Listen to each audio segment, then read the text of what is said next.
Why is the white green? Shouldn't this be white? Is it? Can you see that? Is it green or white? Green. So all my beautiful photos I have in this presentation will be slightly green. But hey, green is the color of hope. Also, I changed my talk title because I knew that Rafael Franza from the Rails core team is going to be late, so I can be a bit more bold. Look at this beautiful green, horrible quality photo of Medellin. If the projector was working correctly, you could see nice brick houses, mountains in the far distance, blue sky, and the sun boiling down onto the roads and people roaming the streets of Medellin. And that's great because when I arrived, it was freezing, and I remembered, oops, I only brought those pants, this shirt, and a beanie. So today it's beautiful, sunny, blue sky, and we will be inside a dark room the entire day listening to tech talks. Yeah, so I'm actually not only depressed for the good weather, because we are nerds, we hate good weather. I'm also a little bit depressed because I don't know if you know, but I'm not Ben. My name is Nick. So Ben, who was supposed to talk now, is in Europe. He didn't make it. And that's a problem, especially for me, because Ben is my only friend. I don't have any other friends. And I'm really shy and also hard to, not accessible. And so, I don't know, I would be less nervous and more happy to be in Medellin if I had more friends. So, a trick from my country is to talk about soccer. And as you can see in this beautiful green photo, this is from the match yesterday. And so to become friends, you have to help me. You have to yell, yeah, every time when I say a number. So I say 1, you say, yeah. Like, no, you don't say, you can't, wait, it's coming. Great audience, I don't have to train you. Okay, so let's start. So, 1, yeah. 2, yeah. 3. Yeah. Great, so I think now everyone is awake. I wanted to give this presentation in a yellow uniform from the Colombian team, but I forgot to tell. But I see someone is, oh, this is nice. Now I can see that you're actually wearing a yellow shirt. Is it Colombia, or is it just a yellow shirt saying something nerdy? Okay, oh cool, great. Why is the light on and my slides are still green? It doesn't matter. Okay, so let's talk about something that actually matters, because now we are friends. Should we do the yeah again? Now we are friends! Yeah. Oh, great! Let's talk about something that actually matters, my dear friends. Let's talk about software architecture. I mean, it's early morning, 9 o'clock, maybe 9:10, and we will talk about some tech stuff. The light is going on and off. I feel like I'm in a thunderstorm, a Colombian thunderstorm. Oh my God. So the actual talk title is not the end of Rails, because I'm not that aggressive. The actual talk title is The Illusion of Stable APIs.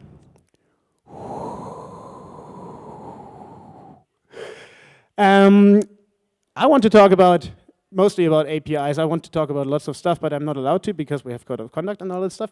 So I want to talk about APIs in software development. So I'm not going to talk about APIs. And most people, when they hear APIs, they think of like, hey, cool, like JSON and some documents getting transferred to some server, and I change application state. No, I'm not going to talk about document APIs. Hello, come in, have a seat.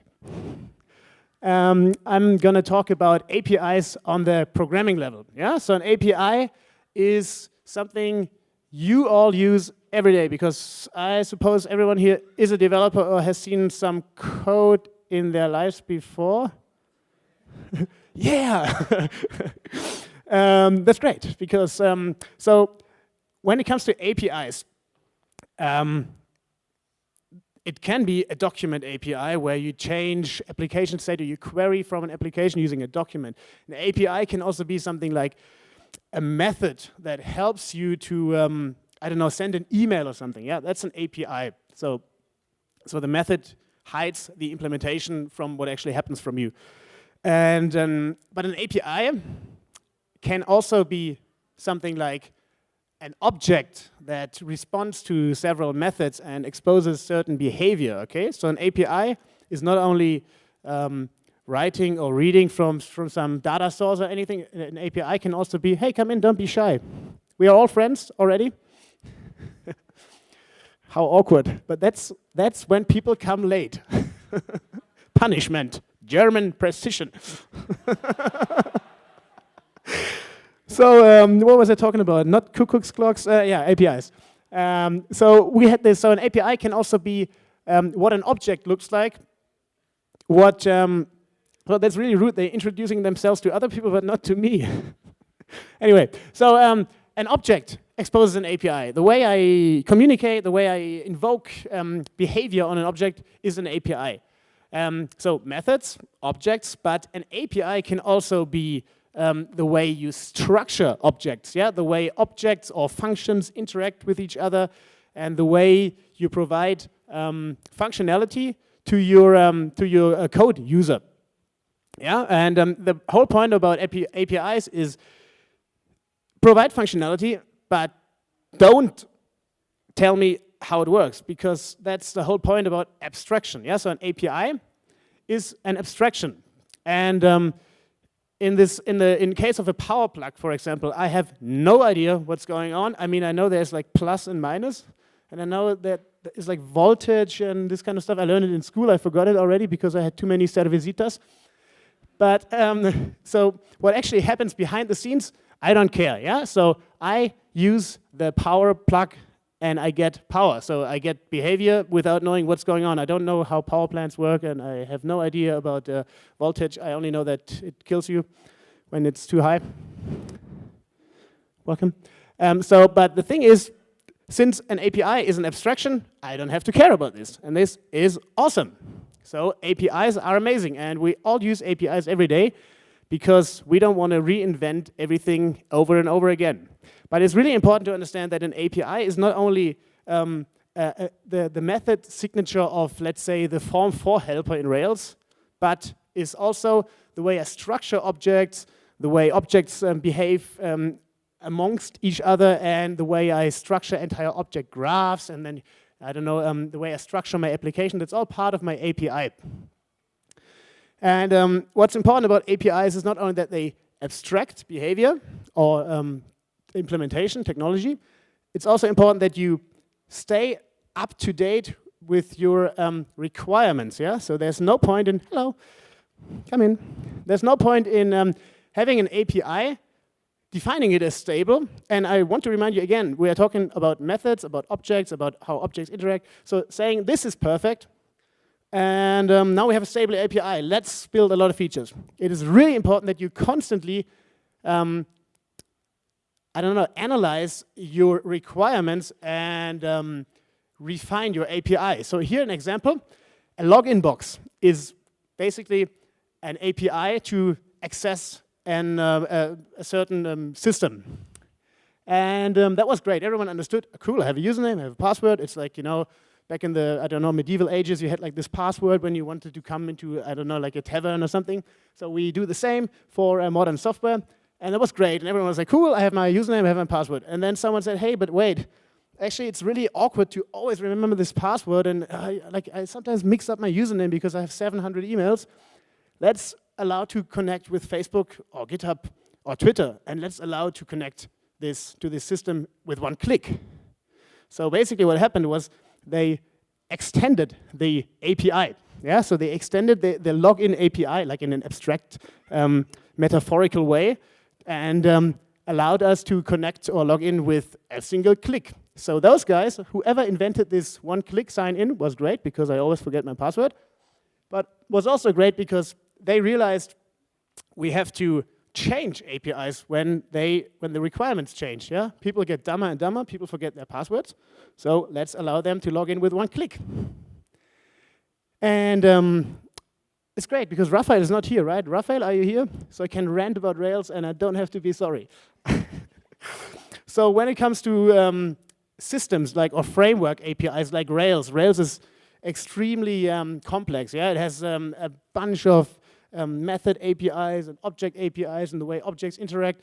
And Rails uses this or claims to use the MVC pattern or paradigm or dogma. I have no idea. And this is like how it's supposed to work. I don't even think that's from Rails. That's probably from Apache or something. And you have this, I mean, we've all seen that, like you have the model and view and controller and blah, blah, blah. And they interact somehow. And in Rails, they have this, so in Rails, they claim to have this MVC pattern implemented. And this MVC pattern is amazing. And the API helps you to, like the MVC API they provide, helps you to write any kind of application. And they make it look really funny, like the action view with glasses. And then the action controller is the thunderstorm. I'm the controller. And active record is a book. And like, hey, read me and write into me.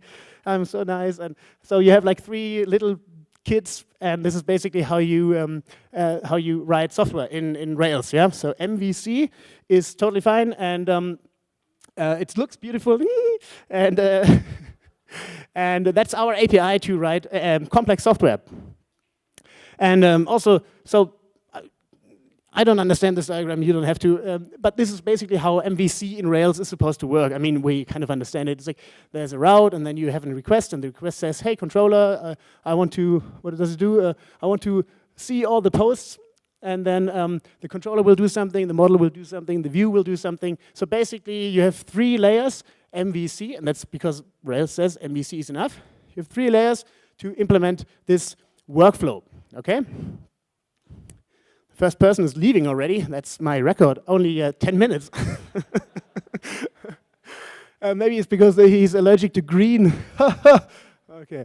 So anyway, we have this MVC in Rails, and they are really proud of it. And so that was invented like 10 years ago, 12 years ago. When was Rails invented? I think 10 years ago. And 10, yeah. And so it's like, yeah, here, MVC, and this is how we build software. And yeah, we have like beautiful diagrams and icons and pictures. And we also have a doctrine. No, don't read this. So so basically what David Heinemeier Hansen, the inventor of Rails, great person, says is what we did 10 years ago, MVC, by the way, is fantastic. And it works like this and this and this and this. And here's the doctrine, and you have to follow the doctrine, and you will be successful, and you will earn 246 billion with your company, like I did. Billion or million, I forgot.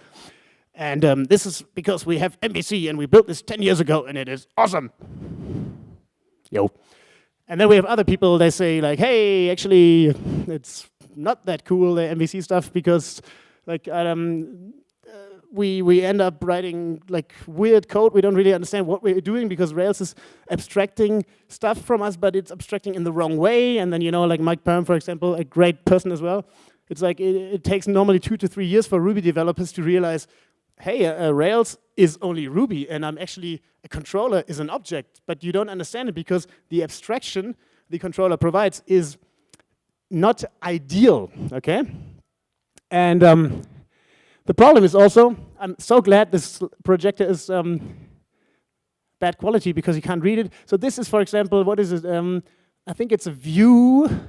Is it a view? Yes, that's a view. So the thing about Rails is, and the MVC and the doctrine, sorry, is that you have 3 buckets for all your code. Yeah, and that was cool for a little blog, but for big applications, and we all write big applications. That's why we can afford to travel to conferences.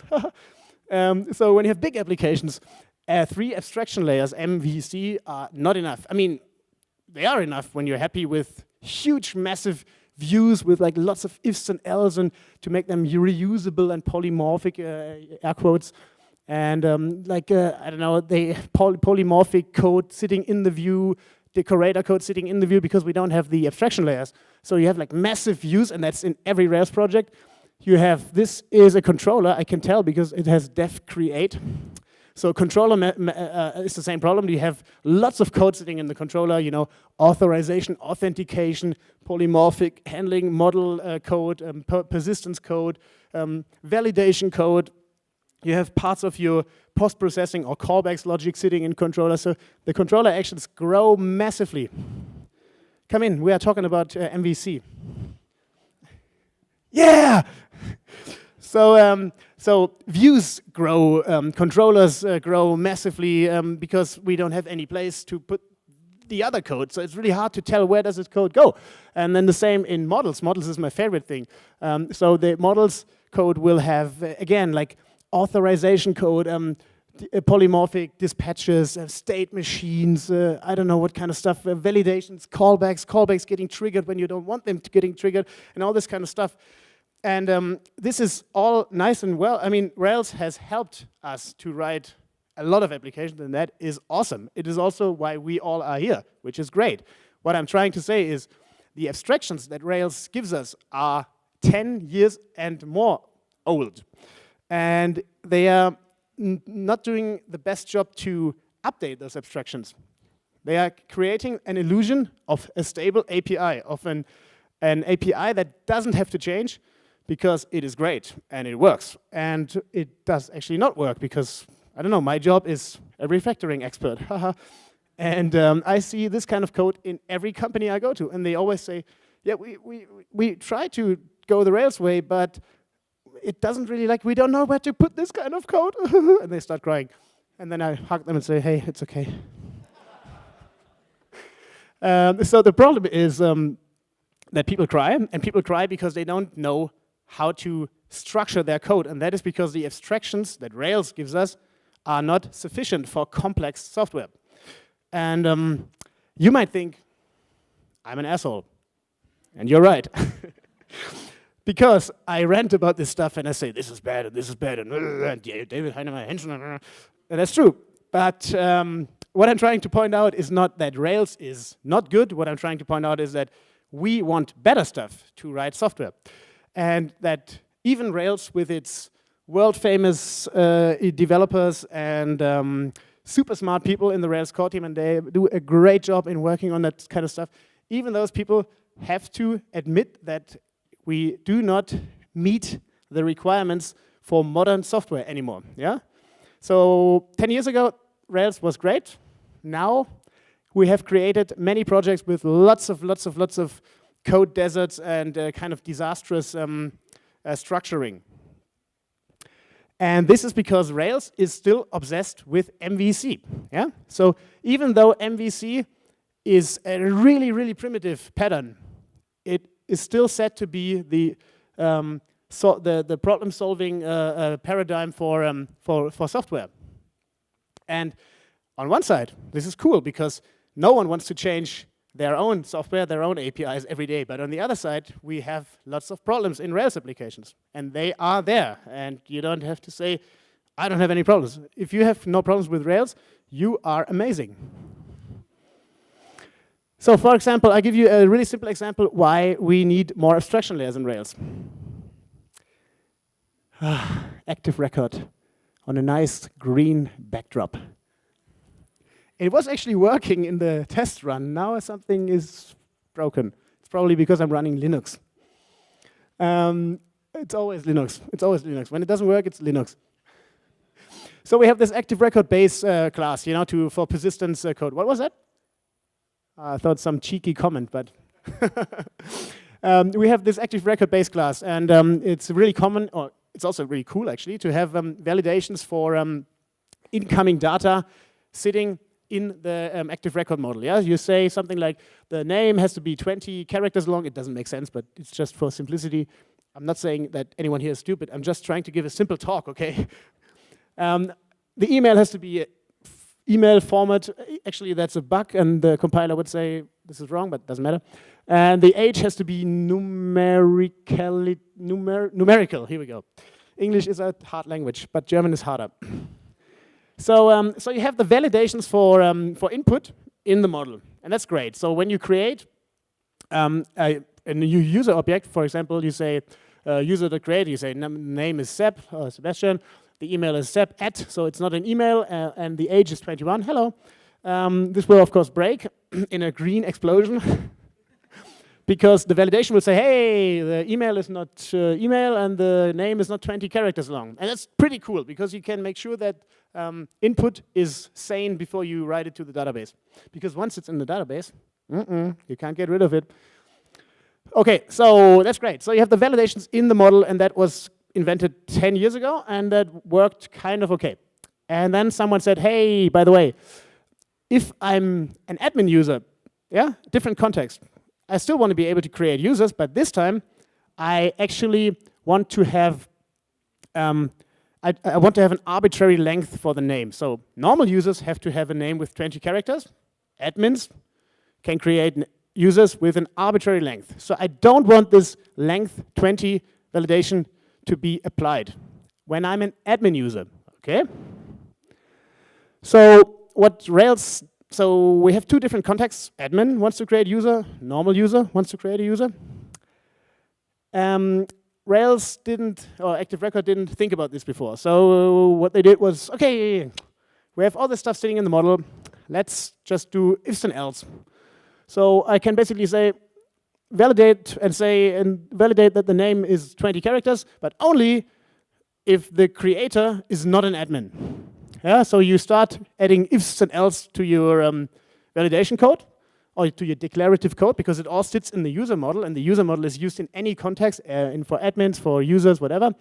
And you add ifs and else, and I don't know, do we like ifs and else? I don't like them, because they will make your code extremely hard to read. They will get really complex really quickly, and I've seen that lots of times. And it's really hard to debug, it's really hard to test, it's really hard to see what is actually being validated when I'm an admin, what is actually being validated when I'm not an admin. So if and else is a half-ass solution. I hope the word ass is okay. I didn't read the code of conduct. So the problem is that we have one class, user, yeah, the user class. And the user class handles two different contexts. It handles creating a user as an admin, and it handles creating a user as a normal user. So we have two different validation contexts, kind of. And that's a problem, because now we have to add ifs and else to have those validations being dispatched only in the specific contexts. So in this example, I know that Rails added validation context, the functionality, but no one uses it, okay? So back to the problem. Two contexts, validation contexts, have to be handled in one class. The screen is nervous, it's shaking. Instead of pushing this all into one class, there's very simple approaches. So I want to show you how Phoenix handles this problem, for example. In Phoenix, you have what they call change sets. And don't worry, you don't have to understand everything on this slide, because I don't understand everything on this slide either. And neither does Kevin. So what Phoenix allows you is to define change sets per context, okay? So to create a normal user, I define a schema. I say, this is my incoming fields, my field name, my field email, my field age. And then I define the validations. So you can see that you simply concatenate validations for this specific context, okay? So this is the validations for an admin, for example. I mean, it's totally different validations, and I have a horrible example, but I think the point is here that you don't have validation sitting in the persistence layer, you have it sitting in a so-called change set. So yeah, instead of pushing all this specific code for different contexts into one class, you simply have two classes or two functions in Elixir in Phoenix, because it's in a functional language. So you have two different functions, or two different classes, as we'll see in a second.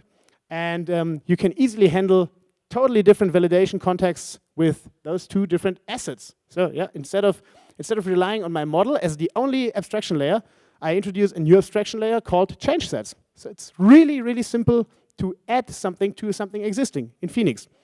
And the same way we do it in Trailblazer. Trailblazer is a framework on top of the MVC pattern. Works in any kind of Ruby framework. It's actually Ruby as well. And the interesting thing about Trailblazer is that Phoenix stole, in air quotes, because they didn't steal it, they stole it officially, stole a lot of ideas from Trailblazer because the ideas simply make sense. So in Trailblazer, and you will understand this probably a little bit better because it's Ruby, is this code, again, doesn't sit in the model. This code, the validation code, sits in an operation. And again, relax. No one has to understand all this code. It is really early, and no one wants to read 500 lines of code. So what Trailblazer does is, instead of having a change set, or instead of having the validation sitting in the model, as Rails does, we have the validations sitting in a what we call contract. And so in the contract, again, you define what's the incoming fields. The incoming fields are name, email, and age, and then you define the validations. And then you call those validations whenever you need them, and this makes sure you can use this specific validation, specific to creating a user as an admin, or specific to creating, I don't know, a product object as a moderator.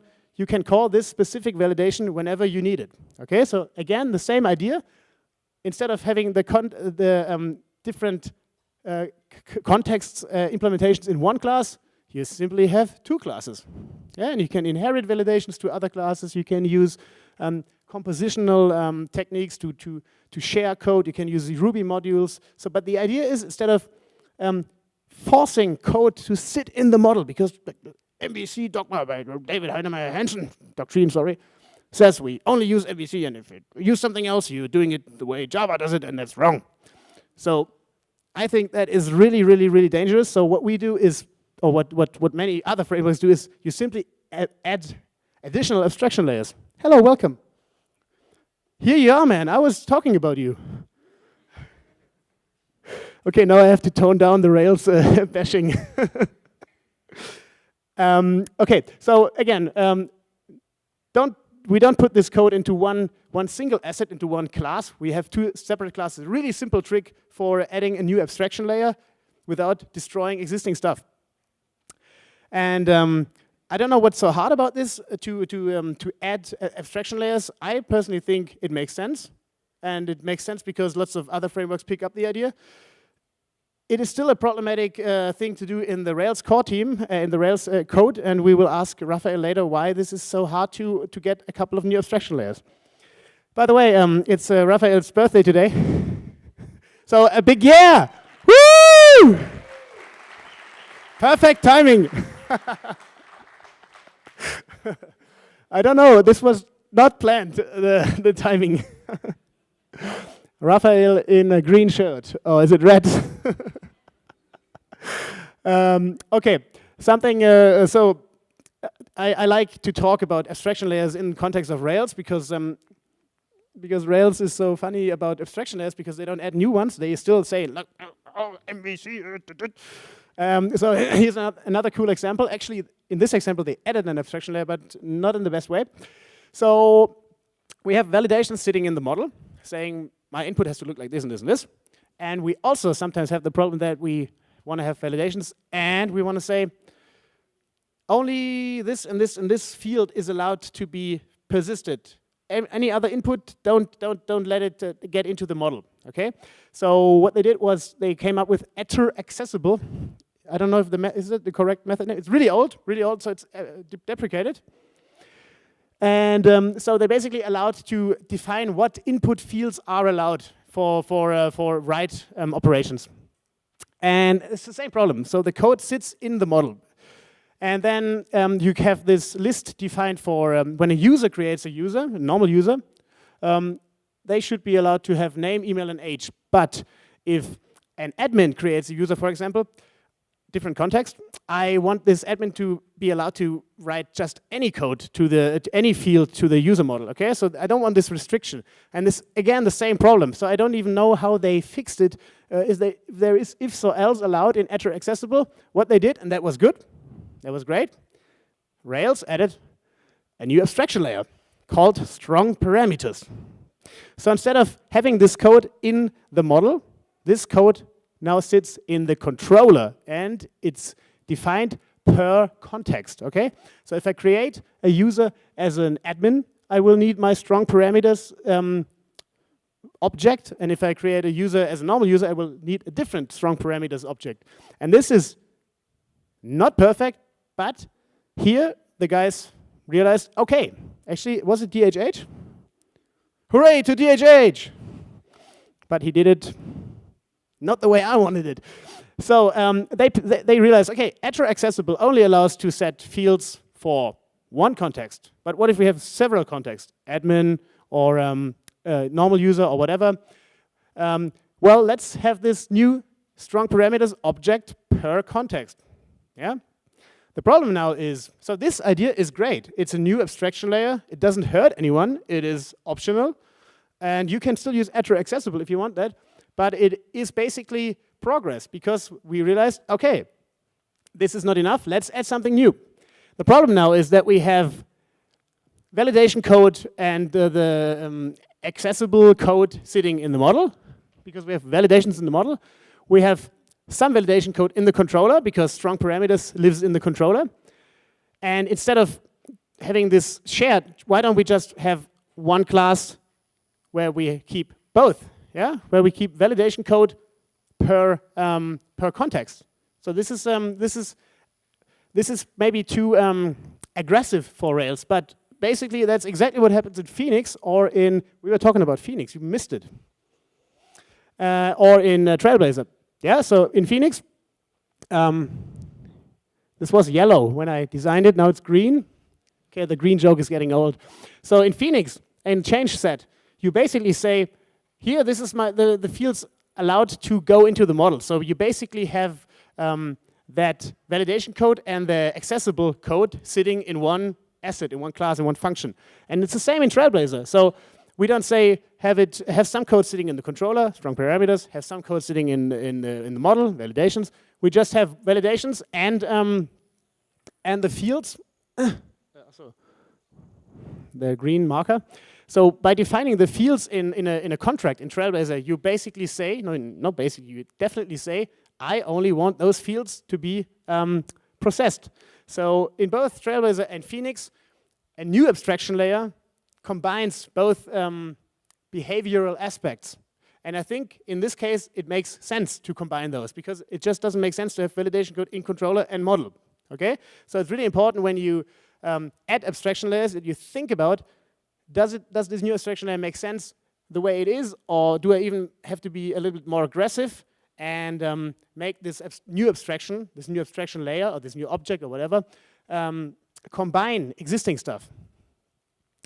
So strong parameters was a good idea because it took away the pain from having this hetero-accessible code in models, but it still yields the problem that you have validation code spread all over the layers instead of just introducing a new object, let's say a form object.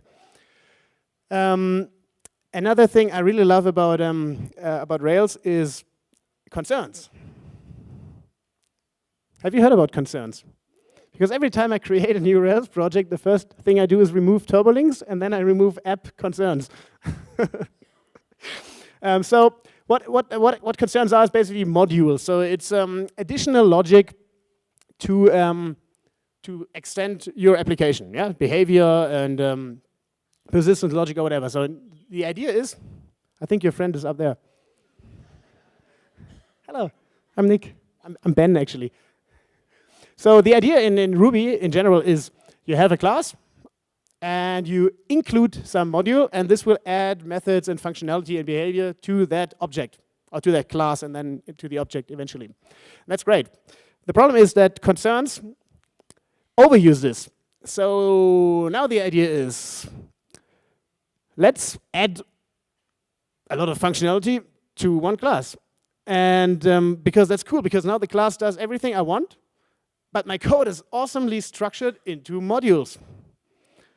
And that's cool for 5 minutes, because suddenly your objects will be huge at runtime, but you don't see that because it's structured into different files, but all the files get compiled into one object. So your object will have 500 methods, and that's not good. Hard to debug and hard to understand. So instead of including a lot of objects, a lot of modules, a lot of behavior into one object, into one class, like here, and really simple abstraction can be that instead of including logic, you simply compose the logic. So the user object could simply, the user object still knows about the existing additional logic like state machine or access nestable and all this kind of stuff, but it will not include that logic physically, so to say. It will dispatch to other existing objects. So you basically use what we call a compositional architecture instead of including all the logic into one object.